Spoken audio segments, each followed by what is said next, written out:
Today's session will be discussing about the triangle inequality theorem part 2. So let us first define ano bang ibig sabihin ng triangle inequality theorem part 2. So in any triangle, the sum of the lengths of any two of its side is greater than the length of its third side. So ang sinasabi lamang ng triangle inequality theorem part 2, para daw makabuo yung tatlong numbers na meron ka ng triangle, kailangan pag in-add mo yung dalawang side, lagi siyang mas malaki kaysa dun sa pangatlo. Okay? So in that case, I have here an illustration of a triangle, namely triangle ABC. So when we talk about triangle ABC, yung maliliit na sides dyan ng triangle, yung maliliit na letters dyan ng triangle, yan po yung mga sides. So lahat po yan ay pwedeng maging numbers, basta positive. Okay? So, in this case, we have A plus B is greater than C. Sa kasong ito, ang third side natin ay si C. Pag pinag-add natin si A at si B, lagi siyang mas malaki kay C. Yan yung unang case. However, hindi lang naman si C ang pwedeng maging third side, pwede rin yung ibang side. So, meron tayong second condition. We have A plus C is greater than B. Sa kasong ito, si B ay third side. Okay? And on the third condition, we have B plus C is greater than A. In this condition, our third side is A. So, kailangan itong tatlong ito ay ma-accomplish or ma-satisfy itong tatlong measurements para masabi nating triangle siya. So, that is the concept of triangle inequality theorem part 2. Okay, so let's do have our example. So example number 1, determine which segments of the given lengths can or cannot be the sides of a triangle. So magbibigay ako ng dalawang sets ng measurements ng triangles, yung mga sides niya. Aalamin natin alin doon ang posibleng makabuo ng triangle. So ito yung unang set. So I have here 9 cm, 6 cm, 13 cm. Hindi porket meron kang tatlong numbers, pwede na siyang makabuo ng triangle. Kailangan masatisfy niya yung condition ng triangle inequality theorem part 2, wherein yung dalawang side, pag pinag-add natin, laging mas malaki dapat yung magiging sagot doon sa pangatlo. So in this case, we will start with 9 plus 6 is greater than 13. In this case, si 13 ang ating third side. So, i-add natin ito. So, 9 plus 6 will give you 15 is greater than 13. Dahil mas malaki yung sum ni 9 at 6 kesa doon sa third side na nasa kanan, ito po ay true statement. And that's very obvious that 15 is really greater than 13. However, hindi lang naman si 13 ang pwedeng maging third side ng ating triangle. Pwede rin yung ibang side. So, let's move on to the second condition. So I have here 9 plus 13 is greater than 6. Sa second condition, ang ginawa nating third side sa 6. Kanina ang inad ko ay 9 plus 6. This time, 9 plus 13 ang two sides, 6 cm ang third side. So when you add 9 plus 13, that will give you 22 is greater than 6. And that's a true statement. So true statement siya, meaning yung sum ng dalawang sides dito sa kaliwa ay mas malaki kesa doon sa third side na nasa kanan. So meron tayong pangalawang true statement. However, as I said a while ago, lahat ng sides sa triangle ay merong opportunity na maging third side. On my third condition, si 9 na ngayon ang third side. So let's try to add 6 plus 13. That will give you 19 is greater than 9. Dahil mas malaki si 19 kesa kay 9, another true statement. Dahil nakakuha tayo ng tatlong sunod-sunod na true statement at nasatisfy ng first set of numbers yung concept ng triangle inequality theorem, therefore, si 9 cm, 6 cm, and 13 cm can be the length of the sides of a triangle. Ibig sabihin, kapag ginamit nating panukat para makabuo ng triangle, si 9 cm, 6 cm, 13 cm, makakabuo po siya ng triangle. Kasi, nasatisfy niya yung condition na yung dalawang side, pag pinag-add natin, Yung dalawang side to pinag-add natin, laging mas malaki kesa doon sa pangatlong side na inassign natin. So, yun yung unang set. Let's move on dun sa pangalawa. I have here 7 cm, 4 cm, 3 cm. Now, just like what we did doon sa sa unang halimbawa, itetest din natin kung masasatisfy niya yung ating triangle inequality theorem number 2. So, in this case, I will have 7 plus 4 is greater than 3. Yung pangatlong side na inassign natin dito ay si 3 cm. So, let's try to add. 7 plus 4 is greater than 3. Your 7 plus 4 will give you 11 as the answer. Dahil mas malaki yung dalawang side kesa doon sa third side na naka-assign natin, true statement ito. Okay? But we are not neglecting the possibility that the other side can also be assigned as a third side. And that will lead us to the second condition wherein 7 plus 3 is greater than 4. Now, in the second condition, our third side is 4 cm. So when you add 7 plus 3, that will give you 10 is greater than 4. Again, the sum of the two sides is greater than the third side. So another true statement. Now, let's move on to the last condition. Bakit kailangan tatlo? Unang-una, tatlo kasi ang sides ng triangle. Pangalawa, lahat ng sides, dahil tatlo ang sides na yan, lahat ng sides ay may possibility na maging third side. Now, let's move on to our third condition, our last condition for this example. We have 4 plus 3 is greater than 7.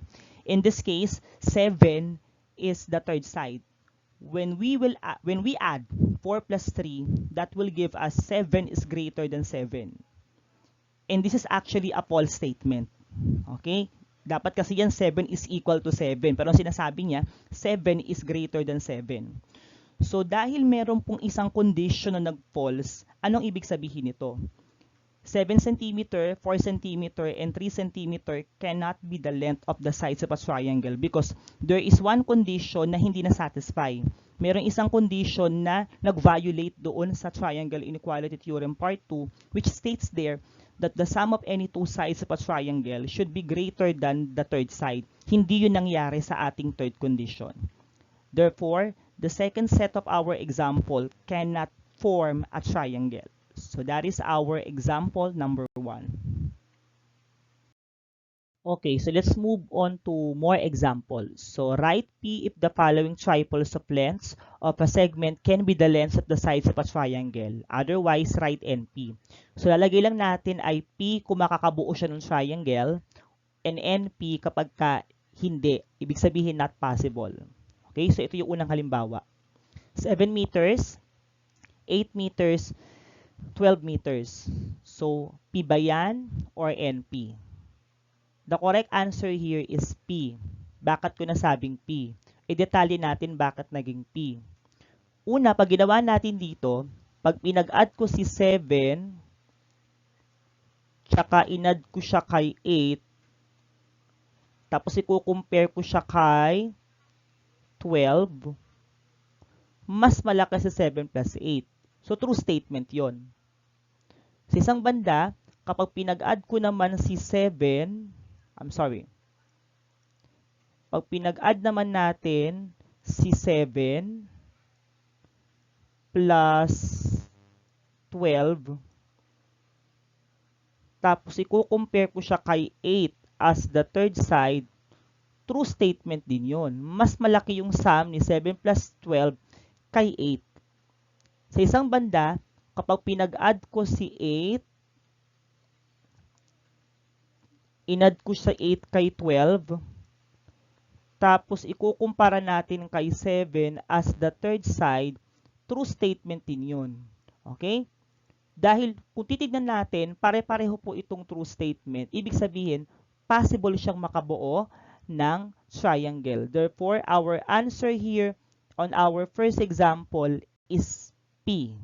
Ayan. So that is our example number 1. Let's move on to our second example. Same instruction pa din. Ilalagay lang natin kung P, kung makakabuo siya ng triangle. and NP pagka not possible. So for number 2, we have 7 meters, 7 meters, 15 meters. So ano kaya ang sagot dito? P kaya siya or NP? For number 2, the correct answer is NP. Okay, bakit siya naging NP? Kung ating titignan, magkakaroon tayo ng problem kay 7 plus 7.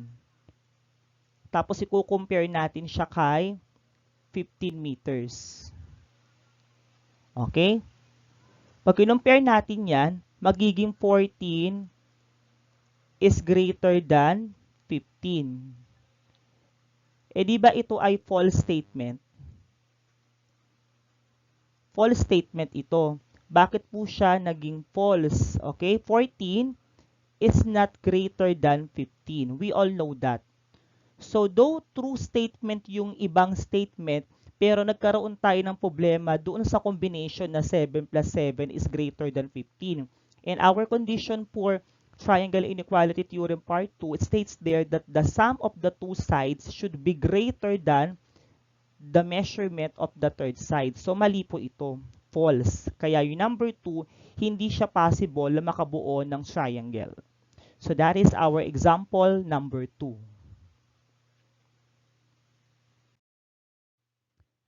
Let's move on dun sa example number 3. Ito naman ang measurement. Ayan. So, siguro nagkaroon na kayo ng idea doon sa numbers 1 and 2. So, siguro madali na nating masosolve yung number 3. P ba siya or NP? Correct. The correct answer in number 3 here is NP. Bakit?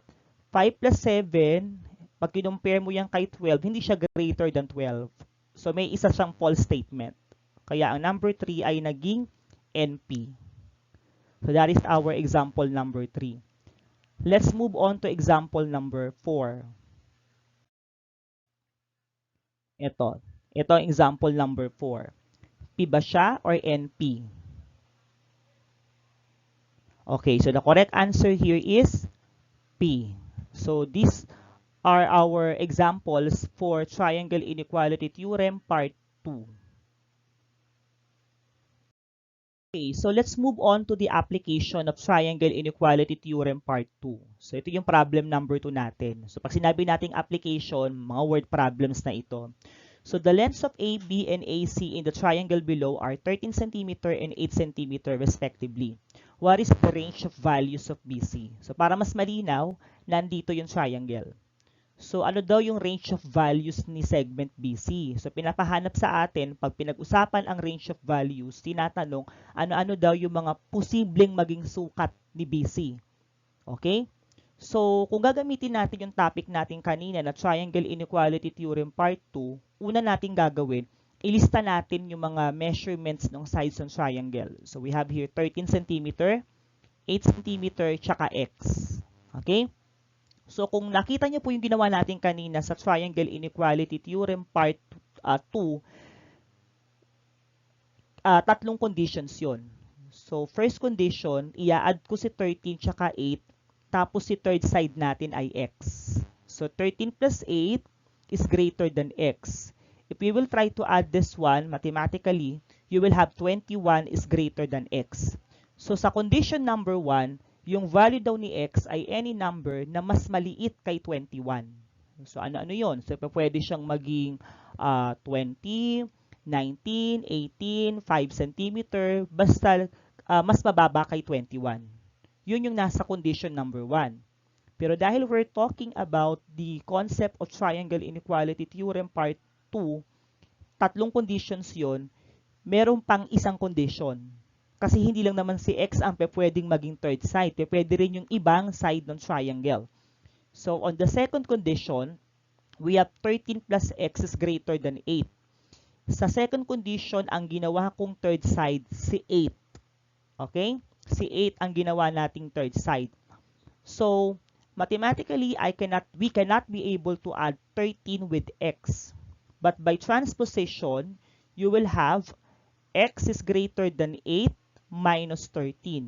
Nung nilipat si 13 doon sa kanan, ayan, magiging 8 minus 13. Mathematically, pag pinag-simplify natin yan, x is greater than negative 5. So, ang sinasabi naman sa condition number 2, kanina sa condition number 1, sinasabi niya, lahat daw ng pwedeng maging value na nawawalang side ay any number na mas maliit kay 21. Sa condition number 2 naman, sinasabi niya, ang pwedeng maging value ni x, na nawawala nating segment, ay any number na mas malaki kay negative 5. So, kung uunawain natin, ano-ano yun? Pwede siyang maging negative 4. Ano pa? Negative 3. Ano pa? Negative 2.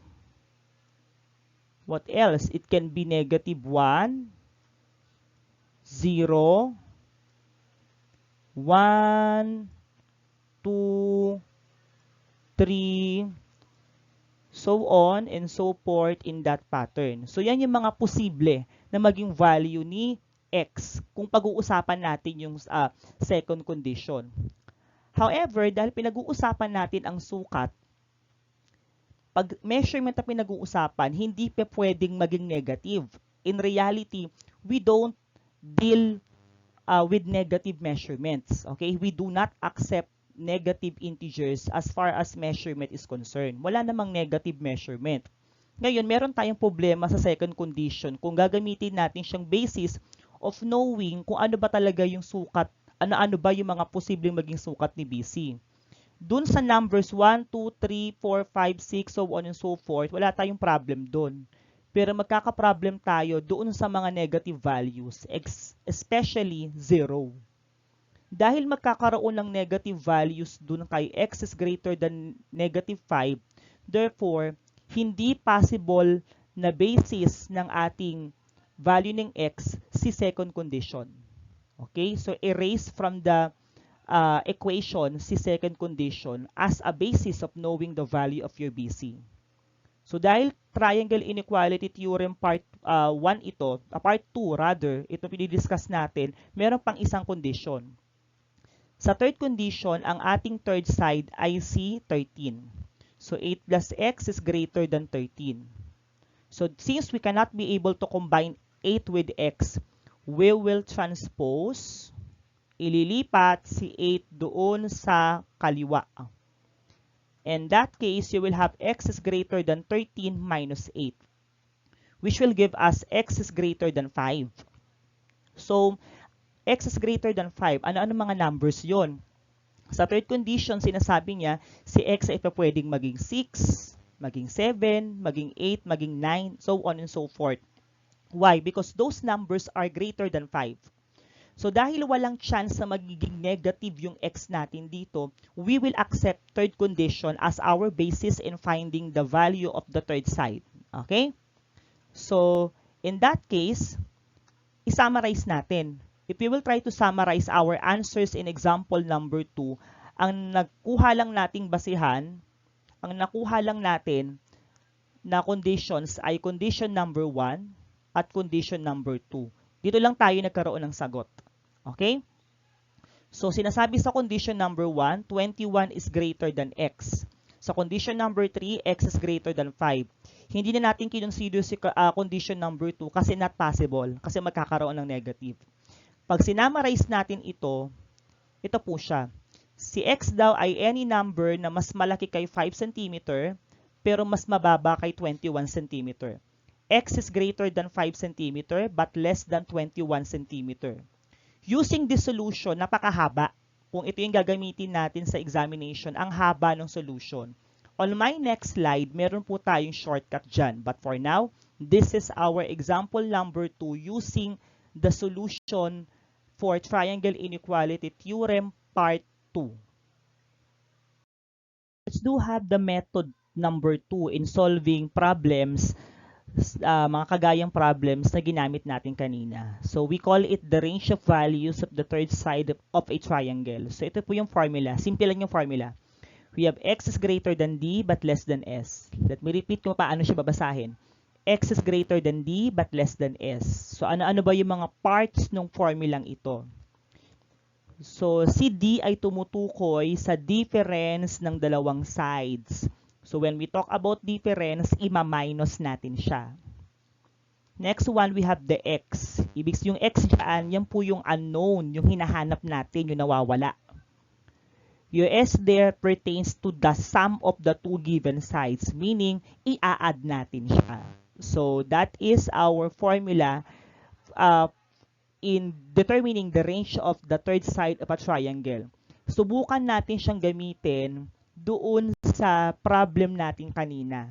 Okay? So, for now, this is the formula in determining the range of values of the third side of a triangle.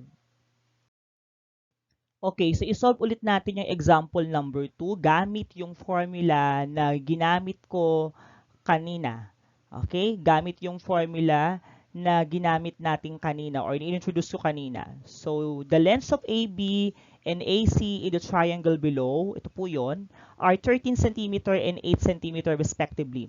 What is the range of values of segment BC? So, instead of using the very tedious triangle inequality theorem part 2, try nating i-apply yung formula. So, the formula for finding the range of values, pagka ang question ay problem solving, tapos hinahanap yung range of values, allow me to highlight that. Pag hinahanap yung range of values, tapos naka-problem solving, range of values ng third side, pwedeng gamitin yung formula. So, x is greater than d but less than s. Paano ba to gamitin? So, dito lang po siya. Yung d ay difference ng dalawang sides. Yung dalawang sides na given dito ay 13 cm and 8 cm. Kunan nyo lang po yung difference nila. Sa kabilang bahagi ng formula, s, meaning i-add, sum. So, kung nag-minus tayo kanina sa kanan, i-add natin. Simplifying this part of this equation of formula further, you have x is greater than 5 cm but less than 21 cm. So, ito po yung sagot natin for example number 2. So, mas maikli siya kumpara doon sa ginamit natin, yung triangle inequality theorem part 2. Ano ba ibig sabihin nito? Ibig sabihin yung sukat ni third side, ni segment BC ay any measurements na mas mataas kay 5 cm pero mas mababa kay 21. So, ano-ano kaya mga sukat yun pagka inalam natin? Ano-ano kaya yung mga posibleng maging sukat ni BC? O gawin nating BC ito. Ano-ano kaya yung mga posibleng maging sukat ni segment BC? So, kung ating aalamin, yung mga posibleng maging sukat lang ni BC based on this range, base sa range na to, ano-ano yung mga posibleng maging sukat niya? So, pwedeng 6 cm, ano pa? 7 cm, pwede siyang maging 8 cm. Bakit pwede itong mga numbers na to? Kasi, itong mga numbers na ito ay mas maliit kay 5, pero mas mababa kay 21. What else? 9. We also have 10 cm. So on and so forth. So on and so forth hanggang 20. So yan lang po yung mga posible na maging sukat nung ating segment BC. So these numbers, if you will try to analyze, are greater than 5 but less than 21. So that is how we apply the formula for finding the range of values of the third side of a triangle. Okay, so let's move on to our next example. So example number 3, Juan has 2 bamboo sticks, okay, with measures 12 cm and 21 cm respectively. If he will make a triangular picture frame, what would be the range of the measurement of the third side of the frame? So, yung context ng problem, si Juan daw ay gagawa ng picture frame. Meron siya actually 3 bamboo sticks. Yung dalawa doon, ang sukat ay 12 cm and 21 cm respectively. Now, if you will try to understand, para daw makagawa siya ng picture frame na triangular ang sukat, ano daw yung mga posible? What would be the range ano daw yung mga posibleng maging sukat ng third side para mabubuo yung picture frame.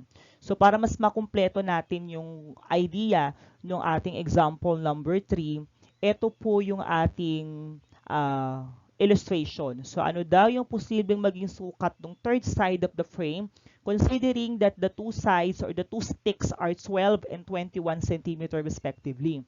So using the formula, diretsuhin na natin, gamitin natin yung formula instead of using the triangle inequality theorem part 2. Anyway, dun din naman siya galing, yung range. So the range of values for the third side is given by x is greater than d but less than s. So applying the formula, d here stands for the difference of the two sides. So i-minus nyo lang po si 21 tsaka si 12. Yung nasa kanan, s, which means sum. So i-add natin yung 21 tsaka 12. Simplifying this further, you have x is greater than 9 cm but less than 33 cm. Because 21 minus 12 is 9, 21 plus 12 is 33. So kung iintindihin natin yung concept nito, yung pwedeng maging sukat lang daw nung third side ng frame ay any measurements na mas mababa, mas mataas kay 9 pero mas mababa kay 33. So ano-ano yon? So 10, 11, 12, 13, 14, 15, 16 centimeters, 17, 18, 19, 20, hanggang 32. Bakit hindi pa pwede ang 35? Kasi 35 ay mas mataas kay 9, pero mas mababa ba kay 33? Hindi, out of range na siya. So, pwede lang dito, all in all, ay 10 hanggang 32. Okay, 10 cm hanggang 32 cm. So that is our example number 3 using the formula for the range of values for the third side of a triangle. Okay, so let's apply the formula to some more examples. So the instruction here is given the triangle NTC and the lengths of the two sides of the given triangle. Find the range of values of the third side. So ito po siya. And example number 1, segment NT is 3 cm and segment TC is 5 cm. Kung ating titignan, ito ay mga segments or sides sa triangle NTC. Nawawala yung sukat ni segment NC. So wala si segment NC. Yusin natin, segment NC. Yusin natin yung pagkakasulat. Nawawala si segment NC. So, ito yung hinahanapan natin ng range. Okay? So, walang sukat si segment NC. Okay? So, dahil nawawala siya, ang tinatalong lang naman sa atin, ano daw yung mga range of values, yung mga posibleng maging sukat ng third side. So, since we're talking about the range of values, we'll be using the formula x is greater than d but less than s. So, simplifying or applying this formula, we have d as the difference ng dalawang side. So, that's 5 minus 3. Yung x natin, ginawa nating NC kasi siyang nawawala. Okay? And then, sa kabilang banda ng formula, it's s, meaning sum. So, we will get the sum of the two, we will add the two given sides. Simplifying this part of the formula further, therefore, segment NC is greater than 2 cm but less than 8 cm. Ibig sabihin, ang posibleng maging sukat lamang ni segment NC are any measurements greater than 2 cm but less than 8 cm. Ideally, pag inisip niyo po yan, yung posibleng maging sukat ni NC ay 3 hanggang 7.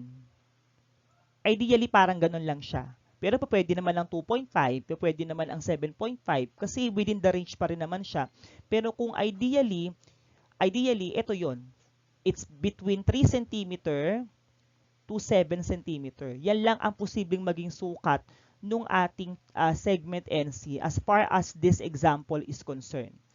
Okay, so this is our example number 1. Here, NC is greater than 2 cm but less than 8 cm. Let's move on to our example number 2. This is our example number 2. Segment NC is 7 cm. Segment NT is 8 cm. We are asked to find the range of values of the third side. Analyzing our example number 2, the missing segment, so we have NC tsaka NT, the missing segment is segment TC. Okay, siya yung nawawala. Ibig sabihin, siya yung hahanapan natin ng range of possible values. Ibig sabihin, siya yung nawawala. Siya yung hahanapan natin ng range of possible values for the third side. So again, applying the formula, x is greater than d but less than s, we will have 8 minus 7, yung value ng d, kasi nga ibig sabihin ng d, difference ng dalawang sides. So 8 minus 7. Your x here is the missing side. Okay, the missing side here is TC. So kaya we substituted TC instead of using x. While on the right side of the formula, you have s, which means sum. Therefore, we will add 8 and 7. Simplifying this part of the formula further, you have NC is greater than 1 cm but less than 15 cm.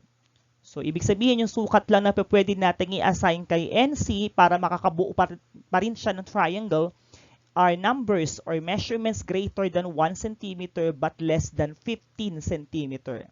So, that is our example number 2. Let's move on to the last example. So again, given the triangle NTC and the lengths of the two sides of the given triangle, find the range of values of the third side. So this is the given triangle, and this is example number 3. Analyzing the given sides in number 3 and connecting it here, correlating this example here, the missing side is segment NC. The missing side is segment NC. So, siya yung hahanapan natin ng range of values. Siya yung hahanapan natin ng posibleng maging values ng sides ng triangle. Okay? So, in this case, using the formula for finding the range of values of the third side, wherein it was clear that x is greater than d but less than s, we will have 35 minus 21 for D, meaning to say we were asked to determine the difference of 35 and 21 as our given side. While for X, since we're looking for the possible values of NC, we substituted NC as the value of your X. While for S, it stands for sum, meaning to say we're going to get the sum of 35 and 21. So basically, we're just going to add 35 cm and 21 cm. Simplifying this part of the formula further, you will have NC is greater than 14 cm but less than 56 cm. So mathematically, the measurements that we can only accept, the numbers that we can only accept as the measurement of segment NC are numbers or measurements that are greater than 14 but less than 56. Ibig sabihin, yung tatanggapin lang nating sukat ni segment NC ay mga numero na mas mataas kay 14 cm pero mas mababa kay 56. So ideally, that is 15 to 55 cm. Yun lang ang possible na maging sukat ni segment NC. So that is the concept of triangle inequality theorem part 2 and the range of values for the third side of the triangle.